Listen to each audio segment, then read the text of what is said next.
You know that feeling when you're walking down the street, right? And you've just crossed a really busy intersection. Oh, yeah. Always a tense moment. Right. And you take a few steps onto the opposite sidewalk, and suddenly, out of absolutely nowhere, this cold little spike of doubt just hits your stomach, Yep. and you think, wait, was that light actually green? Or, consider an even more common scenario that we've all been through. You're mailing a highly sensitive document. Oh, the envelope panic. Exactly, the envelope panic. You sign your name at the bottom of the page. You literally watch the ink flow from your pen to form the letters. You fold the paper, you slide it into the envelope, and the exact second you lick that adhesive and press it, You bet. bam, the panic arrives. You think, I completely forgot to sign it. Even though you just did it 5 seconds ago. Literally the 5 seconds. But here is the terrifying truth that cognitive science is revealing right now. That panic isn't a sign that you actually forgot. Not at all. It is a sign that your brain is actively hijacking your own memory. So today we are taking a deep dive into this incredibly fascinating source material about the psychological practice of intentional omission. Basically, the practice of not checking. Right. And the psychological stakes here, they extend way beyond just the annoyance of having to walk back to your car to check a lock. I mean, our mission today is to unpack the underlying neurobiology of why we doubt our own minds like this. We're going to look at how compulsive verification quietly dismantles our baseline self-trust. Which is huge. Right, and how forcing ourselves to just, sit in the discomfort of uncertainty can fundamentally rewire these anxiety loops. Yeah, because we are looking at a really pervasive mechanism of modern perfectionism here. Yeah. By continually surrendering to this urge to verify what we already know, we are actively conditioning our nervous systems. Mm. We're basically teaching them to believe that our baseline cognition is just fundamentally flawed. Wow. Yeah, we are teaching our brains that our memory simply cannot be trusted without some kind of secondary physical proof. And what this source material highlights so brilliantly is how this doesn't usually announce itself as some grand, debilitating pathology. Right, it's subtle. Exactly. It starts with microscopic, almost imperceptible behavioral loops. We're talking about pausing after every single line you write in a legal brief or whatever it is you do. Or verifying the spelling of a really common word that you've typed like 10,000 times. Yes. Or recounting the digits of a routing number over and over and over before hitting transfer. It's this slow, creeping escalation of the microcheck. And if we look really closely at the architecture of this behavior, it's deeply insidious precisely because of its scale. I mean, the text examines this example of writing a document and constantly stopping to verify characters. Right. I think in the original Japanese context of the research, it mentions double-checking the stroke order of a common kanji. Exactly. And in English, it's constantly highlighting a word to run a manual spell check, Sure. or reading a string of financial numbers back to yourself in a vocalized loop. It's just whispering them at your desk. Right. Individually, the cognitive cost of each of these actions is maybe 2 or 3 seconds. Which feels negligible, right? 2 seconds feels like nothing in a vacuum. Completely negligible. It just feels like this entirely free insurance policy against making a mistake. It feels free. But the cumulative toll on your cognitive momentum is honestly devastating. Because when you interrupt your workflow to verify data that you already possess in your short-term memory, you are completely shattering your state of flow. Because you're constantly starting and stopping. Exactly. We are dealing with the neurobiology of task switching. Every single time you shift from execution to verification, your prefrontal cortex burns through a totally disproportionate amount of glucose. Oh, wow. So there's a physical cost. A massive physical cost. Yeah. You aren't merely losing 3 seconds. You are literally draining the limited metabolic resources required for sustained executive function. And that ultimately induces premature decision fatigue. It totally reminds me of furiously hitting the save shortcut on a keyboard. Oh, yes. Command-S. Right, Command S on a Mac. You press it once, and the document is saved to the hard drive on that very first keystroke. But you just hammer it. Click, click, click, click, click. Just mashing the keys. Exactly. Keystrokes 2 through 5, they don't make the file more saved. I mean, the software architecture literally doesn't care. Those redundant clicks are entirely about massaging the operator's nervous system. That analogy perfectly illustrates the core dysfunction here. The computer-registered reality on click 1. Clicks 2 through 5 are regulatory behaviors for your anxiety. Right. And, extending that into the broader environmental context, this cognitive burden is just massively exacerbated by our digital ecosystem. How so? Well, the research specifically flags the habit of mindlessly checking smartphone notifications or, constantly refreshing your email Oh, inbox. yeah. Like the phantom vibration syndrome?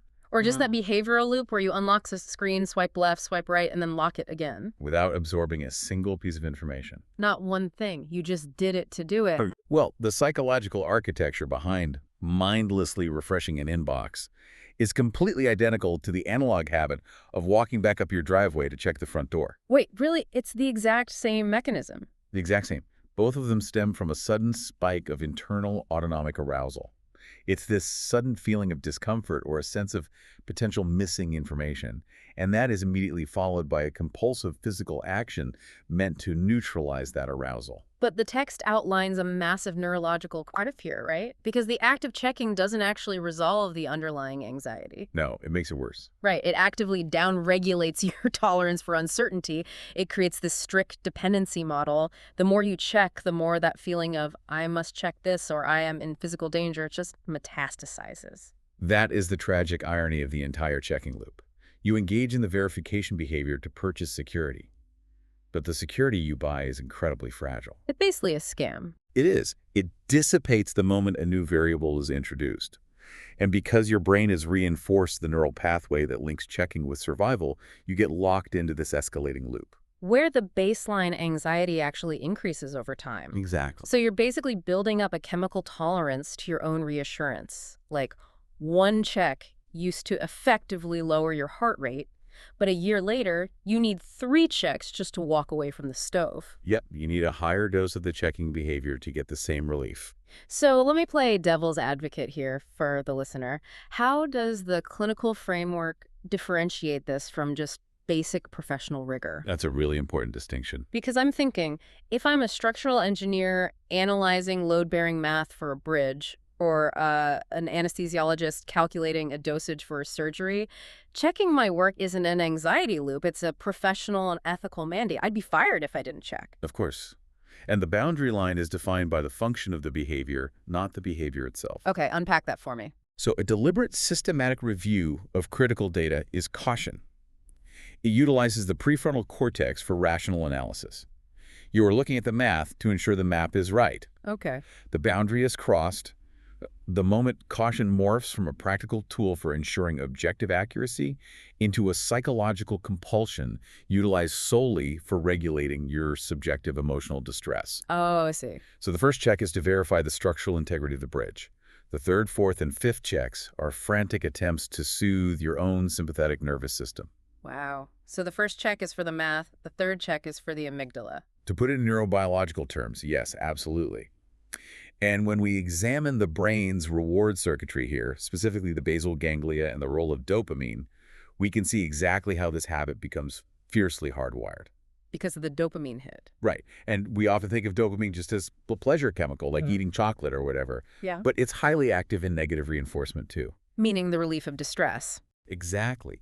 When you feel that spike of doubt, you perform a physical check, and you experience this sudden, massive wave of relief. Oh, thank God the stove is off. Right. Your brain logs that relief as a survival mechanism. It literally reinforces the neural circuit, strengthening the synaptic connections between the feeling of doubt and the action of checking. Which means the root cause, that underlying intolerance for uncertainty, is just totally unaddressed. Completely ignored. It's like treating the dashboard warning light on your car by putting duct tape over it rather than actually inspecting the engine. You are strengthening the pathology. Mhm. And this leads to a really chilling erosion of behavioral choice. How do you mean? Well, over time, as this neural pathway, this habit loop within the striatum gets myelinated and runs faster and deeper, the behavior shifts. It goes from being a conscious decision to an automatic motor response. Oh, like muscle memory. Yes. The brain defaults to checking before your prefrontal cortex even has a chance to weigh in and say, wait, do we need to do this? Yeah. The very concept of not checking is just deleted from your menu of available cognitive options. The idea that our own neuroplasticity can box us into a corner like that where we don't even have the agency to decide whether to check our pockets, that is deeply unsettling. It is. But, this entire compulsion is predicated on one specific underlying fear, right? Right. The fear that human memory is inherently faulty. Like, we check the envelope because we assume our memory of signing the paper is a fabrication. We don't trust the data. Exactly. So what does the cognitive science actually say about memory retention for these mundane daily tasks? Is our memory actually that bad? It's a great question because the assumption is logical on its face right now. If we feel compelled to doubt our memory constantly, it must be unreliable. That's what I would think. However, the text introduces the foundational research of cognitive psychologists, specifically mentioning Elizabeth Loftus, whose work just completely dismantles this assumption. Oh, really? Yeah.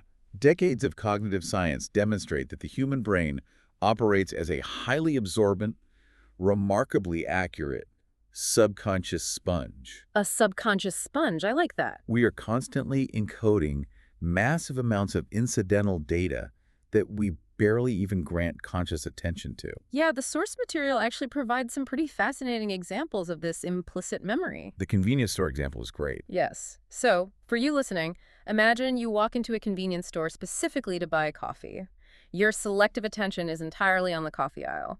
But out of your peripheral vision, you just glance at a price tag for a random energy drink. You're not trying to memorize it. You make zero conscious effort. Yet hours later, if someone prompts you, your brain can often retrieve the exact price. Or, you're standing on a super noisy train platform and the PA announcement is all garbled and static.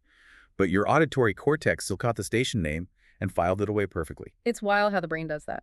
And this phenomenon applies across all sensory modalities.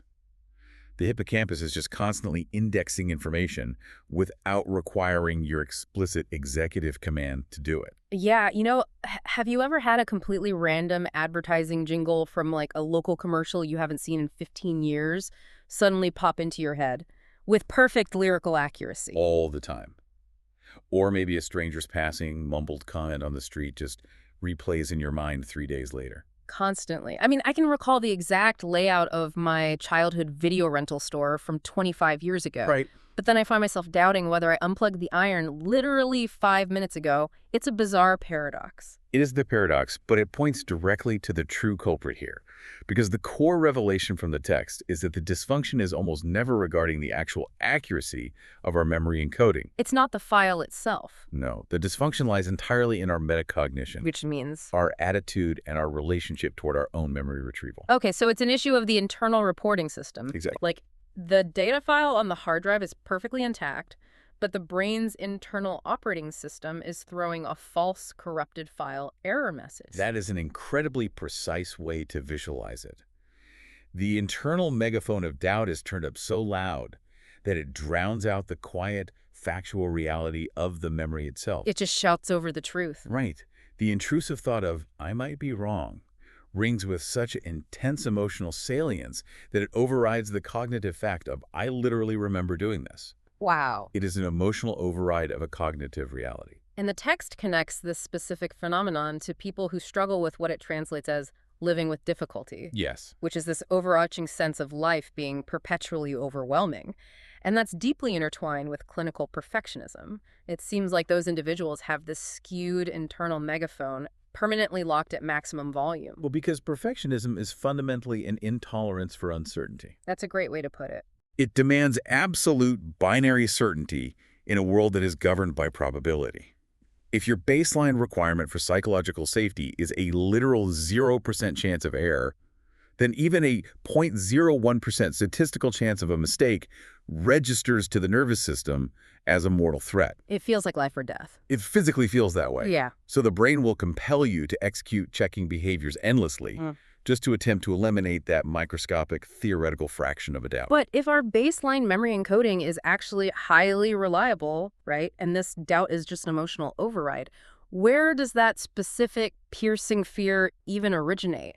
That's the million-dollar question. Why is the brain so utterly convinced that we're about to make a catastrophic error on a totally mundane task? If you trace the etiology of this specific doubt, it almost always leads back to the psychological scar of a past failure. A scar. Okay. Somewhere in your history, you made a significant mistake. Yeah. And it wasn't just a neutral data point, right? It carried high emotional valence. You experienced intense embarrassment, shame, or perhaps severe professional or relational consequences. right? Like you sent a highly critical email to the wrong internal distribution list, Oh, it's a nightmare. or you left a door unlocked and something was stolen. Like there was a real tangible pain point in your past. Precisely. And the human brain, at its absolute core, is an evolutionary prediction machine designed to keep you alive. Right. Yeah. So when you experience that negative emotional spike, your amygdala, which is the integrative center for emotions and motivation, heavily tag that event as a profound danger, A red alert. a massive red alert. To protect you from ever experiencing that specific pain again, it hypersensitized your threat detection system for any future scenario that even vaguely resembles the original context. You know, it sounds less like a standard defense mechanism and way more like an autoimmune response. Oh, that's interesting. Yeah, because think about it. The body's defense system becomes so hypersensitive and unregulated that it starts aggressively attacking its own healthy cells. Yes. And in this case, the brain's protective alarm system is attacking its own perfectly healthy, accurate memories. The autoimmune metaphor is structurally perfect for this, because an autoimmune disorder is a failure of self-recognition. Right, right. That the immune system can't differentiate between a foreign pathogen and the body's own tissue. Exactly. And here, the cognitive alarm system has lost the ability to differentiate between a genuine high-stakes threat and a mundane low-stakes memory retrieval. It treats a typo like a tiger. Exactly. The amygdala is flooding your system with the exact same level of cortisol and adrenaline for, I might have misspelled this word in a text message, as it would for, I am about to drive into oncoming traffic. That sounds exhausting. It is exhausting. So the threat detection hardware is fundamentally malfunctioning. And to correct it, the source material suggests a pretty radical reframing of how we interpret our own doubt. It's a huge paradigm shift. The shift is understanding that one highly salient past mistake is not empirical proof of systemic cognitive failure. This is the absolute crux of cognitive restructuring. One error in your past does not invalidate the entirety of your executive function. Yeah. When you feel that overwhelming urge to check, you are not actually distrusting your memory's precision in that specific moment. You are experiencing anticipatory anxiety about repeating a past emotional trauma. Wow. So you're attempting to manage an emotion, not verify a fact. Exactly. You are managing an emotion. Recognizing that distinction just strips the compulsion of its perceived authority. Because Yeah. if I realize, hey, I'm not double checking the spreadsheet because my math is inherently flawed, I'm checking it because my nervous system is terrified of feeling humiliated in the board meeting. Yes. The urge loses some of its tyrannical grip. You see the mechanism for what it actually is. Insight is the first necessary step. But, and this is crucial, insight alone rarely changes hardwired behavior. Why not? Well, you can understand exactly how a combustion engine works, but that doesn't mean you can fix a broken one just by thinking about it. Fair point. Now that we understand the neurobiological mechanics of the trap, how the autoimmune-like alarm system malfunctions, and how we utilize checking as a maladaptive safety behavior, we have to actively and physically dismantle the neural pathway. But realizing the alarm is broken doesn't actually stop it from running. No, it doesn't. If the basal ganglia are this hardwired to demand the dopamine relief of checking, how do we physically force a neurological override without sending the amygdala into a complete meltdown? Right, that's the challenge. Because the source material introduces a practice that sounds super simple on paper but feels emotionally terrifying. It does. It's about creating environments for safe failures through intentional omission. Okay, walk us through the clinical framework here. So the clinical framework we are stepping into is exposure and response prevention, ERP, which is a highly targeted subset of cognitive behavioral therapy. Okay, EAP. You have to deliberately manufacture controlled situations where you provoke the uncertainty and then explicitly block the compulsive response. So you make yourself anxious on purpose. Yes. But you must do this in environments where the objective consequences of failure are incredibly low. The specific exercises detailed in the text are fascinating for this. Like, one of them involves writing your grocery list, looking at it only once before you leave your house, and then forcing yourself to navigate the entire supermarket relying solely on implicit memory. Right. You are strictly forbidden from pulling the list out of your pocket in aisle 4. Right. Another one involves typing a colleague's phone number into your dialer without looking back at the reference screen. Just trusting your glance. Or looking at a whiteboard during a meeting, averting your eyes, and copying the data into your notebook based entirely on that single glance. They sound like trivial daily tasks, right? Totally trivial. But within the context of ERP, they are highly calibrated psychological stressors. And you are correct to identify the emotional terror involved. The initial resistance to doing this is going to be immense. I mean, I can feel my own sympathetic nervous system activating just thinking about leaving the grocery list in the I cart. know, right? If someone listening actually attempts this, they're going to hear an internal monologue absolutely screaming at them. Oh, it will be loud. What if I forget the specific brand of milk? What if I write down the wrong meeting time? What if I ruin the entire week's meal prep? But that screaming monologue is simply your nervous system reacting to the sudden removal of its primary regulatory crutch. The checking. Yes. In CBT terminology, checking is a safety behavior. Wait, I want to pause here. Because calling checking a safety behavior feels slightly counterintuitive to me. How so? Usually when we talk about safety behaviors and anxiety models, we're referring to avoidance, like someone with agoraphobia refusing to leave the house, or someone avoiding public speaking. Right, passive behaviors. Exactly. But here, the checking is a highly active, engaged compulsion. You're doing something. How does the clinical framework reconcile an active compulsion as a safety behavior? That is an excellent distinction. A safety behavior doesn't have to be passive avoidance. It's defined purely by its function. It's any action taken to prevent a feared catastrophic outcome or to artificially manage anxiety in the moment. The checking is an active attempt to avoid the internal experience of doubt. I see. It provides acute, temporary relief. But chronically, it reinforces the core irrational belief that the situation was genuinely dangerous to begin with. Oh, that makes so much sense. If you always use a crutch to walk, your leg musculature atrophies. It never learns that it possesses the structural integrity to bear its own weight. Wow. So by intentionally blocking the active safety behavior, by refusing to look at the grocery list, you are forcing your brain to sit with the raw, unfiltered distress of uncertainty. You are intentionally letting the corrupted file alarm ring without hitting the mute button. You just let it wail in the background. You are exposing your nervous system to the feared stimuli, which is the profound discomfort of trusting your memory while simultaneously severing your habitual escape route. And this leads to what is arguably the most counterintuitive and honestly brilliant revelation in the source material. Which is The true neurological value of this exercise, the actual catalyst for rewiring the brain, only occurs when you actually make a mistake. yes. It fundamentally subverts our entire cultural conditioning. Because we spend our entire academic and professional lives attempting to optimize for zero defects. Exactly. But in this specific therapeutic training, the error is the active ingredient in the medicine. That is so wild to me. So why is the failure necessary? Why do we specifically need to buy the wrong item at the grocery store to fix the anxiety loop? Because we are dealing with a neuroscience of prediction error. Your brain has constructed a catastrophic prediction model. It says, if I make a mistake, I will be destroyed. Okay. If you manage to perfectly recall the grocery list, you survived, sure, but you haven't necessarily disproven the catastrophic model. You just got lucky. Right, you just avoided the test. However, let's say you execute the phone number exercise. Yeah. You dial from memory, you block the urge to double check, and you get one digit wrong. Okay, so you fail. You fail. What is the actual real-world outcome? Well, the call drops.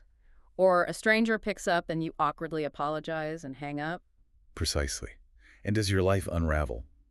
Do you lose your job? Do the emotional trauma of your past repeat itself? No. You just hit backspace, correct the digit, and dial again. The friction is virtually non-existent. And by experiencing that microscopic failure and observing the total lack of catastrophe, you trigger a massive prediction error in your brain's processing centers. Oh, wow. You provide the amygdala with empirical, undeniable evidence that mistakes are highly recoverable. Because as long as you relentlessly avoid failure by layering your life with double and triple checks, you're actively depriving your brain of this vital learning mechanism. Exactly. Your nervous system never gets to experience the profound relief of a recovered error. It remains trapped in the delusion that any mistake is fatal. Yes. By cultivating safe failures, you force neuroplastic adaptation. You teach the brain resilience over fragility. We have to actively break our own illusion of fragility. I mean, if you buy the wrong brand of oat milk, you just drink the wrong oat milk for a week. or you go back to the store tomorrow. Right. It's a mild inconvenience, not a fatal flaw in your character. But, sitting in that initial terror of not checking, what is the physiological reality of that? Because once a listener commits to not walking back to check the front door, what can they expect to physically experience in those following minutes? Well, the source material leans heavily on a deeply comforting physiological reality here, which is habituation. Habituation. Right. When we are trapped in the anxiety loop, we operate under this catastrophic assumption that if we do not actively soothe the anxiety by performing our checking ritual, the panic will escalate exponentially and indefinitely until we suffer a psychological break. Right. The internal perception is that the graph of anxiety only goes up and to the right. It feels infinite. But biologically, anxiety has a strict half-life. Oh, really? Yes, it is a physiological response driven by catecholamines like adrenaline and noradrenaline. The human autonomic nervous system simply cannot sustain a state of peak sympathetic arousal indefinitely. The tank runs empty. The biological well runs completely dry. If you leave the anxiety alone, if you simply refuse to engage with the checking compulsion, the physiological arousal will naturally peak, plateau, and then the parasympathetic nervous system will step in and force a gradual dissipation. So if you force yourself to sit in your car at the end of the driveway, gripping the steering wheel and refusing to walk back and check the lock, Yeah. you are essentially just running out the clock on a chemical reaction in your bloodstream. Exactly. It's just chemistry. Yeah. And by allowing that chemical reaction to fade organically, without utilizing the checking ritual as an artificial abort switch, you are physically updating your brain's survival models. You're proving it to yourself. Yes, you are demonstrating to your deeper limbic structures, look, we didn't perform the ritual, the anxiety faded anyway, and the house didn't burn down. We are secure. That transition from acute panic to realization is perfectly captured in a specific cultural concept the text highlights. Yes, I love this part. It describes the emergence of the "oh well" phenomenon. It translates from the Japanese phrase "mai." Waiki. Right. It's this profound internal shift toward whatever, it is what it is. But, and this is so important, my key is a highly nuanced cognitive state. We have to be extremely careful to distinguish it from clinical apathy or depressive resignation. Right, because it's not about throwing your hands in the air, abandoning your responsibilities, and accepting subpar performance. It is not the absence of caring. Exactly. Because if I'm a listener, I might think, if I adopt an oh well attitude at my high-pressure job, I'm going to get fired for negligence. Yeah, my boss isn't going to love my car when the quarterly report is wrong. Which is why the distinction is critical. Apathy is a state of outcome independence born from hopelessness. You don't care what happens because you feel powerless. Matika, in this therapeutic context, is a state of active acceptance and mindfulness. It is a manifestation of profound, quiet self-efficacy. Okay, so how does that look in practice? You care deeply about the quality of your work, you perform your initial rigorous check, and then you accept the inherent uncertainty of existence. It's a pivot from demanding absolute certainty to trusting your own capacity to handle whatever happens next. Precisely. The initial intrusive thought might still appear.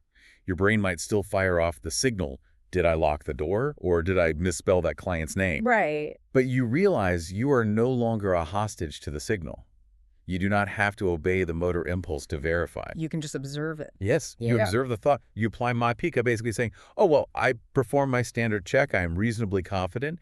And if I made a mistake, I will handle the consequences. And you consciously redirect your attention back to your present reality. I really want the listener to internalize how that physically feels. That's a physical release. Imagine the literal dropping of your shoulders, the unclenching of your jaw.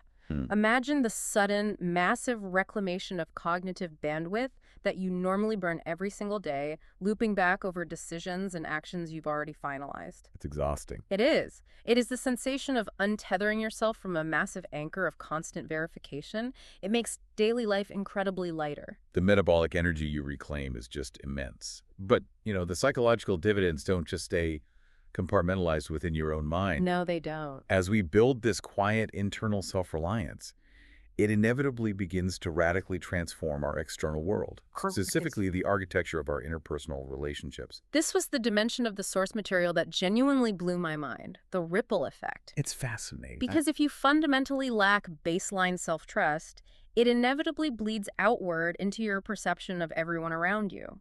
The text explores how this generates severe delegation anxiety. Is a textbook example of psychological projection. But If you do not trust the integrity of your own memory, if your baseline operating assumption is that human cognition is inherently flawed, fragile, and prone to disastrous errors, you are mathematically forced to project that exact same doubt onto the capabilities of your partner, your colleagues, and your friends. you become an involuntary micromanager of your entire social ecosystem. Exactly. You find yourself asking, did you actually call the plumber? Are you absolutely sure you gave them the correct gate code? Did you write it down, or are you just guessing? And the tragic irony is that this interpersonal checking behavior creates the exact friction it is trying to avoid. How so? Well, the source text highlights a vital empirical truth here. When you finally do the grueling internal work of extending trust and letting go of the verification loop, other people almost always deliver. The vast majority of functioning adults are highly competent at basic daily tasks. But wait, what about when they don't deliver? Because people do forget things. Right. Spouses forget to buy the milk. Colleagues miss deadlines. If we stop checking on them, aren't we just inviting chaos? Occasional failure is a statistical inevitability. You can't avoid it. But the cognitive reframe here is assessing the actual weight of that failure. Okay. When someone drops the ball, it is almost always a simple miscommunication or a minor lapse in attention. It is not a catastrophic unraveling of reality born from your failure to micromanage them. Right. It is a standard human error that can be rectified with a brief conversation and a minor adjustment.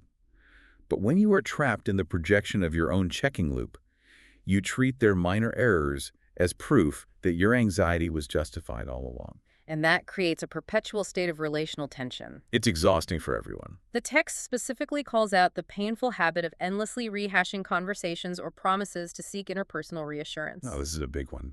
You have a slightly tense conversation with a friend, and an hour later you're texting them, hey, did you misunderstand my tone earlier? Are we still okay? Did you forget we were meeting at 3 p.m.? And that specific interpersonal behavior is the exact psychological equivalent of walking back to check the front door lock. Oh, wow. I never thought about it like that. It's the same mechanism.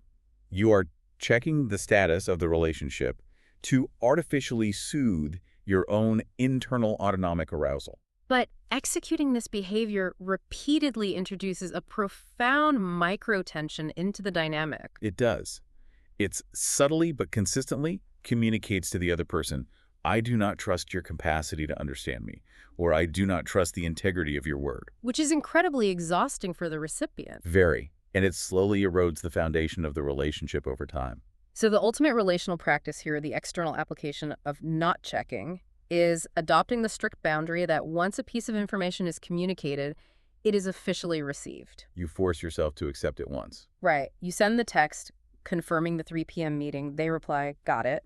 And you mentally close the file. You do not reopen the investigation at 2:30 p.m. That is the ultimate goal of the practice. Self-trust is not merely an internal optimization hack to make your workday slightly more efficient. No. It is the absolute foundational bedrock required for deep interpersonal connection. You cannot genuinely deeply trust the mind of a partner or a colleague if you have not first learned to trust your own mind's ability to accurately navigate reality. That is incredibly powerful. It really is. So let's synthesize all of these distinct threads into a grand summary of our deep dive today.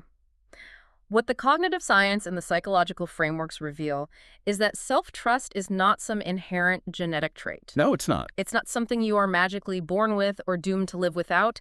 It is a neurological muscle. A muscle you have to work out. And exactly like a physical muscle, it is hypertrophied through hundreds of tiny, highly uncomfortable, seemingly insignificant daily choices. Every single choice matters. Every single time you override the impulse to double-check the lock, every time you hit send on the email and forcefully close your laptop, every time you walk through the grocery store relying entirely on the memory you know you encoded, you are methodically rewiring the physical structure of your brain. You are actively dismantling a traumatized, malfunctioning alarm system, that autoimmune response we discussed earlier. Yes.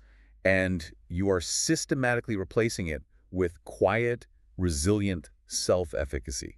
You're providing your nervous system with the empirical proof it desperately needs. Proof that mistakes are not fatal. That uncertainty is tolerable.